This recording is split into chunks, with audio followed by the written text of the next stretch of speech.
And here's our last diagnosis. Otitis media. There are two terms you need to know, and one is called acute otitis media.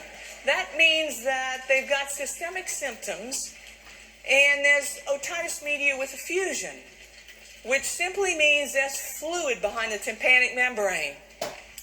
Otitis media is a darn hard diagnosis to make, even among pediatricians with 10 years of experience. The best predictor that somebody's got otitis media is not the color of the tympanic membrane.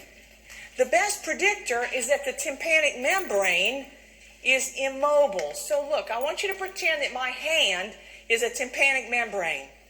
I hope you've had the advantage of using pneumatic otoscopy. You know, you hold your your otoscope with these three fingers, and you use your bulb with the fourth and fifth. And you kind of practice it until you can do it with a child. Put it in there, and when you puff that bulb, if it's a normal tympanic membrane and no fluid or pus is behind it, when you hit the tympanic membrane with a puff of air, the tympanic membrane ought to move.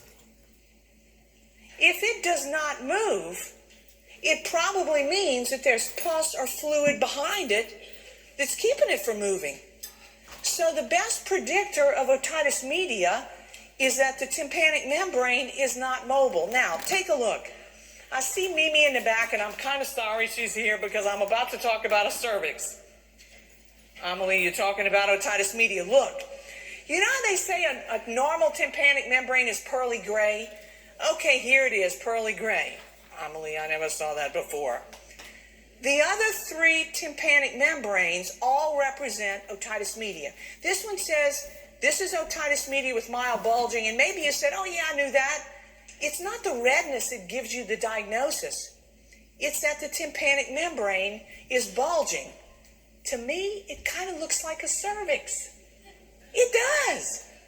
Look at this otitis media with moderate bulging, and this one really looks like a cervix. You know what's going to happen to this tympanic membrane? It's going to pop. And when it pops, it hurts. And then the pressure is relieved and they feel better. But what usually comes out of the ear is what? Pus. All right. So the latest otitis media guidelines you can snag right here at this web address.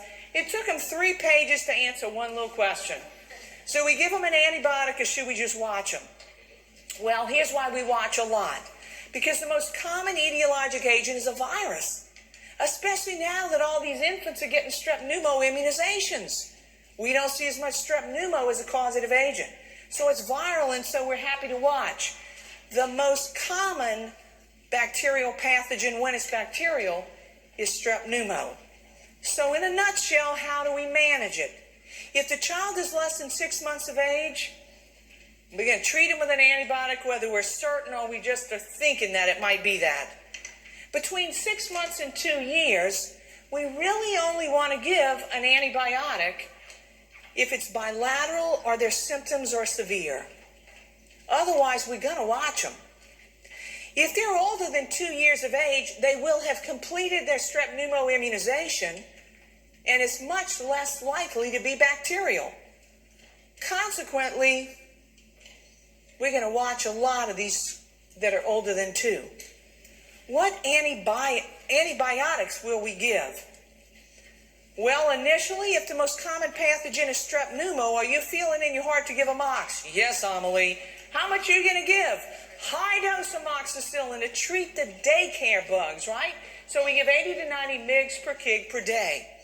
If they've had recent antibiotic exposure, we give maybe an augmentin, maybe a third-generation cephalosporin. And if they have a bad penicillin allergy, you're going to have to make a change in your plan, because obviously you can't give amox or augmentin.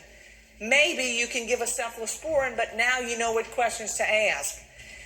And then when you start thinking about referral, here's where the threshold lies.